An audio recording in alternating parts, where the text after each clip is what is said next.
I think we all at some point in time have wondered about what it would be like to win the lottery. And some people will quit their job, pay off medical bills, send their kids to college, or splurge on a lavish lifestyle. People consider whether they divide the money over a number of years or simply take a lump sum. The largest lottery win was in 2016. It was about $1.586 billion that was divided by 3 different people. And next year, a woman won $758.7 million, but she took the lump sum of $480.5 million. And all this money coming into your life may not make you as happy as you think it would. Be careful what you wish for. It's Soncerae here. Welcome to my channel. Today is my birthday, #Gemini season. Yes, this month only. I'll be doing videos about the lottery curse weekly. I'm going to bring to you stories about people who have won the lottery and things didn't turn out happily ever after like they planned. One of the most common stories I've heard from people who have won the lottery is that former friends and distant family members appear abruptly out of nowhere looking for a handout. Winning the lottery has tore up friendships and families, and greed has taken over a person, and they begin to indulge in poisons of all kinds: sex, drugs, alcohol, all types of things. As I was doing research about the lottery, I noticed that a lot of African Americans have won the lottery. That surprised me. And most of them specifically have won the Georgia lottery. Most of these winners' lives changed for the worse after they won. For example, in 2007, a 42-year-old woman won the Georgia lottery of $5 million, and she wanted to start a trust fund for her grandchildren. After a year of enjoying her winnings, her ex-boyfriend wanted to repair their broken relationship, and she was not interested at all. He became upset and stabbed her to death. Your jealousy runs that deep. Clearly, he didn't want to see her doing well. So let's get started with my first lottery winner. This is Abraham Lee Shakespeare, born April 23rd, 1966. Shakespeare dropped out of school after 7th grade and as a result was illiterate. He had a long criminal record. He was jailed after being convicted of a string of burglaries, and subsequently he worked various labor jobs. On November 15th, 2006, Abraham Lee Shakespeare and his co-worker Michael Ford were headed towards Miami, Florida, when they stopped briefly at the convenience store in Frostproof to buy drinks and cigarettes. Ford got out of the truck and asked Shakespeare if he wanted a soda.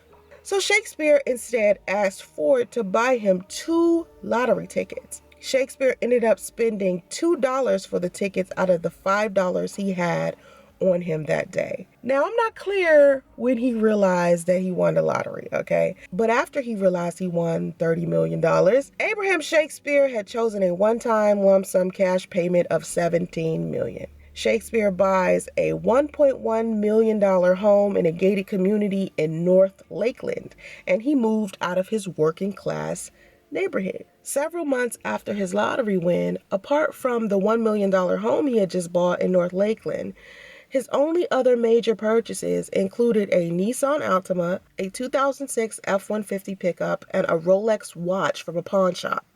He purchased a 2007 BMW later on. However, this surprised me that he could receive a car at all, being as though he did not have a valid driver's license. Like, he literally had to go out there and get a learner's permit first in order to get another license. March 2nd, 2008, he was arrested for driving with a suspended license. And then March 3rd, 2009, he was arrested for that again, something relative to that same license.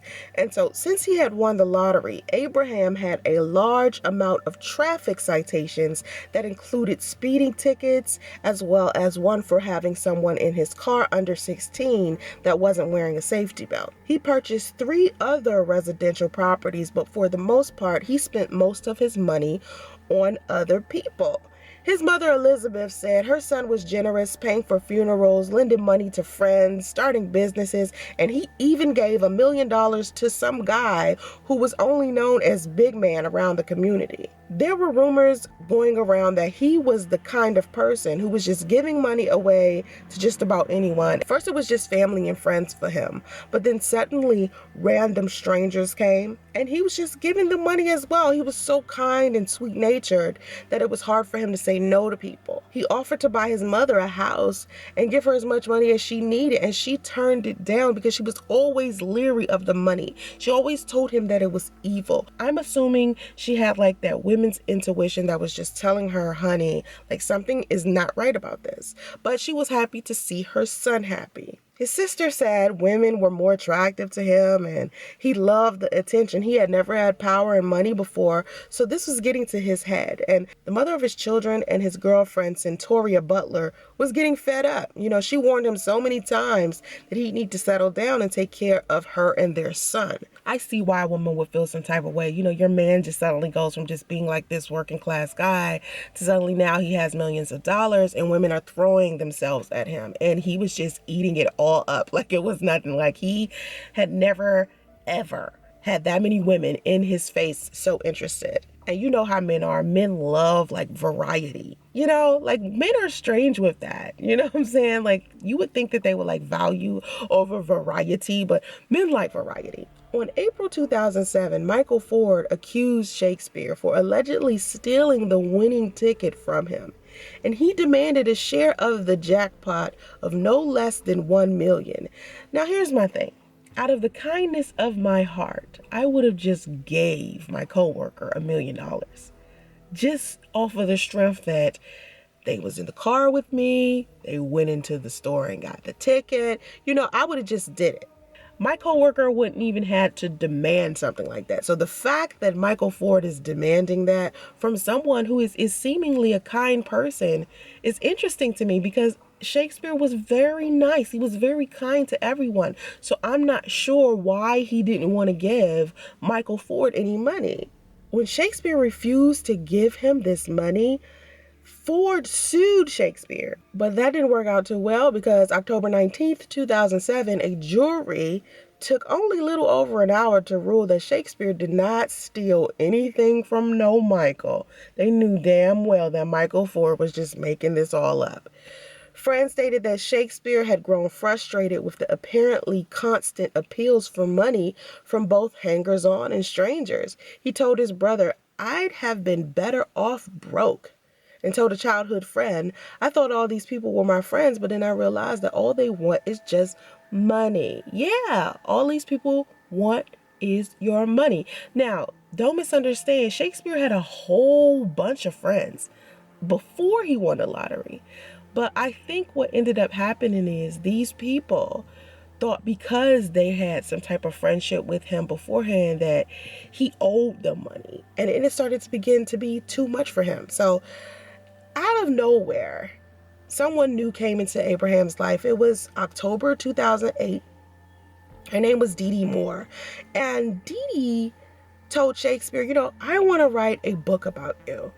And so Shakespeare was like, "Oh, that's cool." You know, he was thinking that was good. He had just won the lottery. Why wouldn't someone want to write a book about how he was just this illiterate guy who dropped out of elementary school, who was doing labor jobs, and suddenly now he is a millionaire? So that would be an amazing, you know, book if someone could write that well. So when she came to him saying, "Hey, you know, I want to write a book about you," of course, Shakespeare was like, "Oh, okay." And she only had found out about him because he was sharing his wealth so generously, buying houses and cars for people in the same county that he lived in. And as a successful businesswoman, she claimed that she didn't need his money, but wanted to help him manage his finances as an advisor. So that was a good way to come to him. Like, yeah, I already have money. I'm a businesswoman already. So if you want me to help you with what you already have, I can do that. So DeeDee, her real name is Doris Donegan Moore. Okay, they call her DeeDee. She was born July 25th, 1972, and she was married to James Moore in 1992. She also has a son that was born in 1995, and she was dating a 26-year-old man at the time. She presented herself to Abraham as someone who wasn't going to use him for money. She had him pull all of his money into her business name. She apparently owned an employment agency, and he handed her all of his money, all of his property. I mean, he literally gave her everything. And had he told someone, I'm sure someone else would have said, you know, that's not a good idea to give this woman that you just met all of your money. Right before he decided to do this, on January 2nd, Centauria Butler had filed a notice to receive child support. A big child support dispute was created and caused even more friction between her and Shakespeare. And he was so generous with the community, I don't understand why he didn't provide for his children. Once he paid a $185,000 mortgage for some random man. And that's why I don't understand why it was so difficult for him to take care of his children. I mean, he had money. And this is why I was confused about, you know, Ford. Ford was the one that drove him to the store. They were headed to Miami. Why didn't he give him just $1 million off of the strength that he was the one that went into the store and got the lottery ticket? But he gave all of these random strangers all of this money. According to the Polk County records, Shakespeare's home and other properties were sold or assigned to American medical professionals. Even $570,000 that was owned to Shakespeare was now under DeeDee's staffing agency. On February 21st, 2009, DeeDee Moore goes and buys a 2008 Chevrolet Corvette for her boyfriend for $70,000, and she pays it with a cashier's check from her American Medical Professionals business account. Really? You're buying a Corvette under your business account? That's crazy. And then March 2nd, 2009, she buys a 2009 Hummer for $90,000.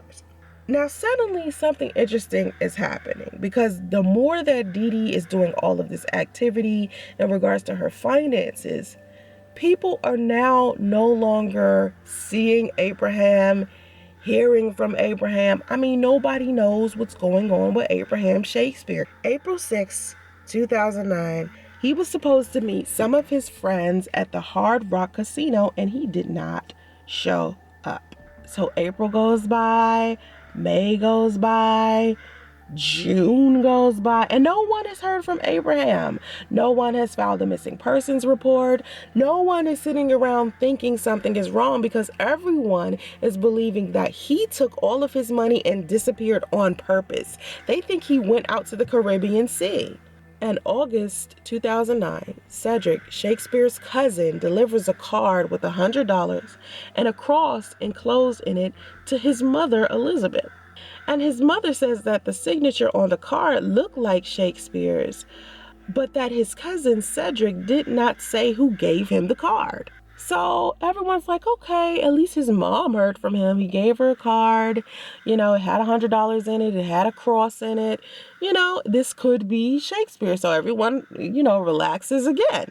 August goes by, September goes by, October goes by. Finally, November 9th, 2009, his cousin Cedric files a missing persons report on Shakespeare at the sheriff's office. And finally, his family states that they had not seen him since April, and family and friends had originally hoped, like I said, that he had taken his money and was living on a beach. But the fact that he just hadn't called his family, hadn't said anything, was just odd to them. So they went to the authorities, and that makes sense. They should have did it months ago. Me as a mom, I don't care how much money my son has. If he doesn't call me weekly, I'm going to think something's wrong. Like my daughter as well. So they decide to set out a $10,000 reward for information to locate where he is. And so suddenly DeeDee presents this video of him admitting he was tired of being rich and wanted to escape. What do you think? To get a job. Do you get tired of people asking you for money all the time, babe? Give me your opinion on it. I've been tired. A year ago. You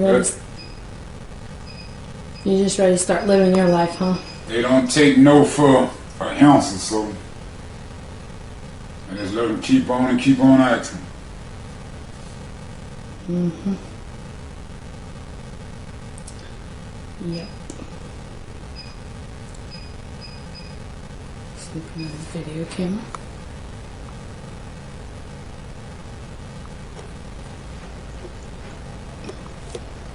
So where do you want to go to? It don't matter to me. I'm not a picky person. California? You want a foreign country? You about ready? Cozumel? You about ready? Yep.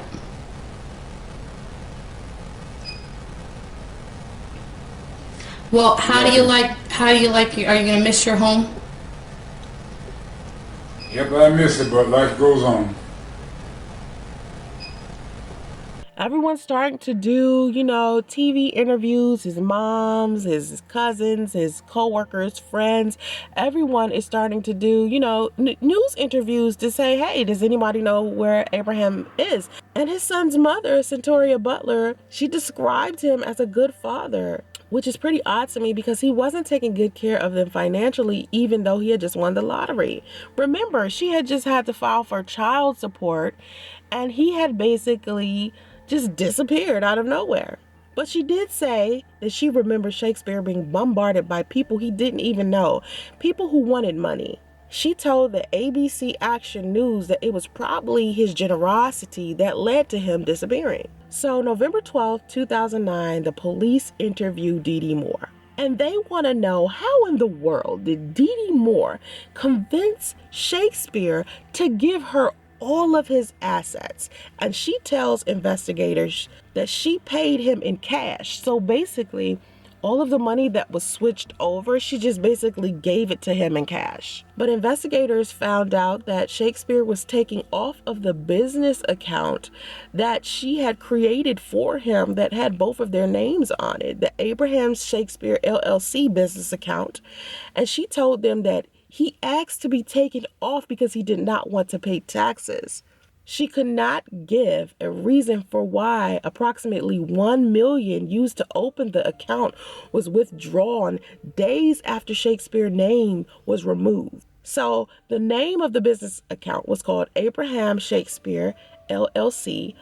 Her name was on it, meaning that she could have access to the account, and Abraham Shakespeare could also have access to the account.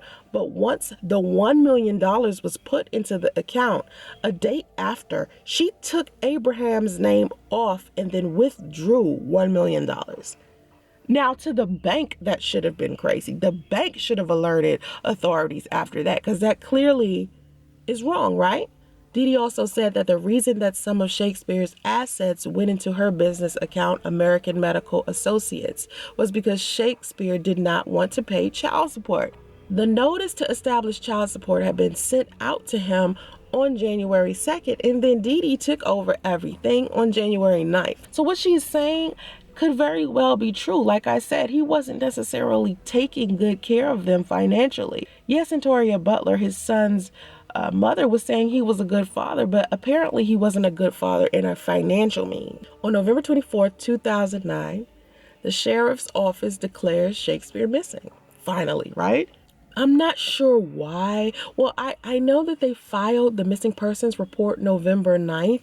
I'm not sure why it took them a month to finally declare him missing, but that's how long it took. I mean, we're talking November 24th here. That's actually 2 months.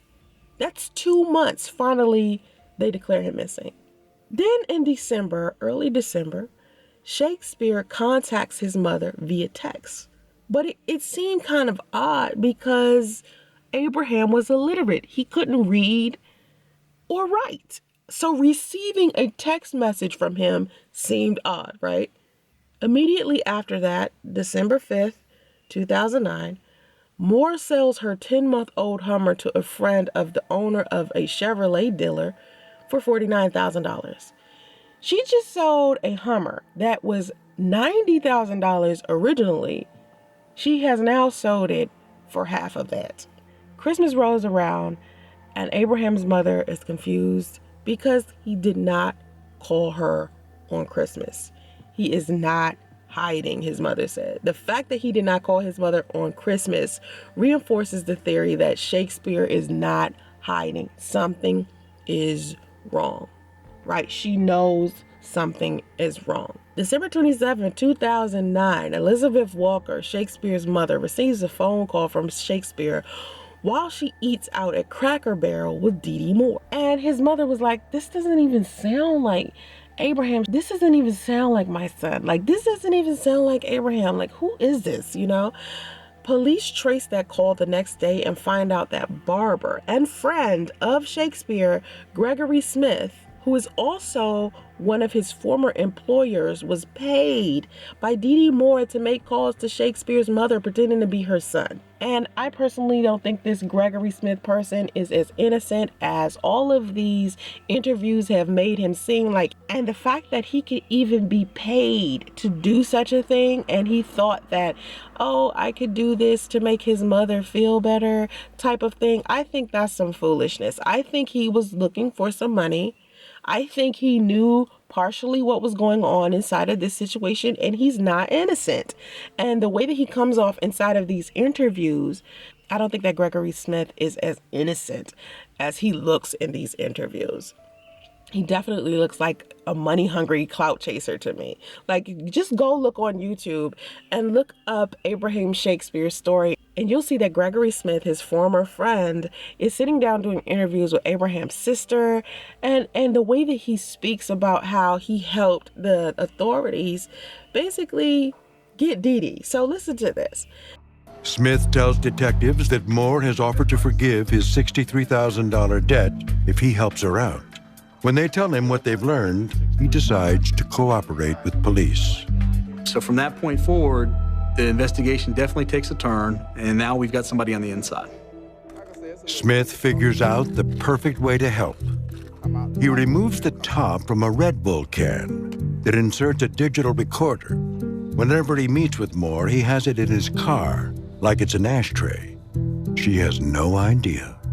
Well, they'll never know about you anyway. I'll never give you up. You know what I'm saying? Ever. Man, listen, I'm so deep in this with you right now. If you go down, I go down right now. I didn't want to tell him at the time, but I'm thinking, damn, that's a good idea. You know, I wish I'd have thought about this back when I was in narcotics. Gregory Smith decides he wants to cooperate with law enforcement. He basically received a loan from Abraham and was supposed to pay Abraham back. And so DeeDee came to him saying, hey, I'll lift the debt for you if you do me some favors. They soon find out that Moore, DeeDee Moore, had been posing as Abraham Shakespeare, writing to his mother, saying that he was fine, sending out texts and all types of stuff, even though Abraham couldn't read or write. She thought she was so smart. Did she forget that he couldn't read and write? The police have figured out that this is all DeeDee Moore and something is not right with her. So they start watching her like a hawk. Mind you, Gregory Smith is helping. On January 6th, Moore and Smith meet at this hotel. She was like, come in, come in. She was like, listen, put your gloves on. I said, put my gloves on. She was like, I don't want none of your hair to get stuck in the computer or like this forensic file type of thing. I'm like, man, this lady is off her rockers. There's a reason she's being so careful. She's writing a letter from Shakespeare to his mother. She doesn't want to leave a trace of who is actually writing it. But as she reads from the letter, she has no idea she's being taped. You know I'm fine. You were just like everyone else trying to talk me out of staying away. I'm not out of my mind. Should I put it that way? Yeah, that's not out of my mind, kind of. I'm not a child, and I'm not out of my mind. I think that's convincing. I think that's going to take a lot of heat off you right now. Smith then goes with Moore to drop the letter in Shakespeare's mother's mailbox. Detectives retrieve it before she sees it. The phone call, the letter, she's just digging a hole. We thought that that point would be push her to do something even to a bigger scale. The next day, the Polk County Sheriff's Office names DeeDee Moore a person of interest in the case. They make one thing clear. Investigators don't believe her stories. So January 2010, DeeDee contacts Gregory and asks him if he knows anyone who would be willing to admit to law enforcement that they were responsible for killing Shakespeare. This is why I feel like Gregory Smith is not as innocent as he made himself out to be, because the fact that she even felt comfortable to come to him to ask him something crazy like that, like, why would she even think that that was okay? It's because he took the money from her to call Shakespeare's mom and pretend he was Shakespeare. That's why. So this Gregory person, I'm going to forever give the side eye, okay? Like, he's sketch, okay? He's super sketchy. So anyway, January 14th, Troy McKay Young, a Lakeland police officer for 19 years, was accused of checking license plate numbers for DeeDee. He was arrested on a ton of charges of unlawful compensation, which is a felony, and misuse of confidential information, which is a misdemeanor. For a check of $200 and a plane ticket for his daughter, he basically fucked up his 19-year career with the Lakeland police. On January 21st, Officer Mike Smith of the Lake Wales, Florida Police Department, working undercover, is introduced to DeeDee Moore by Gregory Smith. Moore agrees to pay Smith $50,000 if he claims responsibility for Shakespeare's death. Smith agrees, but tells Moore he needs to know where Shakespeare is buried. So not only do they have this woman on recordings saying that she knows where he's buried, now she has said this in front of an undercover police officer. On January 25th, the same year, DeeDee Moore shows Gregory Smith the concrete slab under where Shakespeare is buried, which is in the yard of a property owned by DeeDee herself. Then she gives Gregory Smith the .38 Smith & Wesson revolver, which was used to murder Shakespeare. Detectives find out none of the money owed to Shakespeare was paid to him, and DeeDee claims the reason she did not pay Shakespeare for his house was because he had a drug problem and the money would be used to buy drugs. A couple of days later, police find a body at the Plant City house a day after digging at the site. So it took them a solid 24 hours to actually find Shakespeare. Now, before they found Shakespeare's body and they were still digging, the man who once owned the house said he was certain investigators were searching for the body of Shakespeare. He said he sold the property to DeeDee Moore and her husband last year, and that about 6 months ago, the couple laid a concrete driveway with a separate slab behind the house. James Moore, DeeDee Moore's ex-husband, was interviewed after they found Shakespeare's body, and he made some interesting claims about digging and filling the hole in April. Her now ex-husband said that DeeDee called him, asking him to dig a hole. DeeDee also said this too, and she told him that the hole was needed to bury concrete and trash. So James digs a hole and is called back 2 hours later to fill the hole. James Moore, who was being paid to do other yard work by DeeDee, claims he filled the hole but could not see what was in it because it was dark. Now, what I'm noticing about DeeDee is that DeeDee has specific type of people around her. Number one, people who really, really need a lot of money. And number two, people who don't have legitimate critical thinking skills, okay? She likes to play people who are quote unquote that stupid. Because her husband doesn't seem that bright either. Like everyone knows, listen, if anyone tells you to dig a hole and you dig it, please understand, everyone in the world has to know what digging a hole means, especially if you come back an hour later and fill the hole. That just sounds crazy to me. Anyway, January 29th, the body found at the Plant City property is identified as that of missing Abraham Shakespeare. It was well decomposed because the body was 9 feet deep. You mean to tell me this man, DeeDee Moore's ex-husband, dug a 9 foot hole, okay? And nothing in him said, maybe she's burying a body? Stop. He needs to be arrested. He needs to be arrested. Abraham Shakespeare's dreads were still intact, and they used his fingerprints to identify the body. Detectives discovered all traces of metal had been removed from Abraham's clothing in an attempt to stop it from being detected, and the clothes were the same he had been wearing in the video footage Moore had filmed. So basically, she filmed this video in an attempt to save her own ass, okay? Basically. and she filmed it right before she killed him. So here's what basically happened. Abraham visited her at her home. He had finally figured out that something wasn't right and told her that the financial arrangement was no longer going to work out. He told DeeDee that he'd be going to the bank to fix everything. She lied to him and told him that she had a safe that had all of his money inside of it.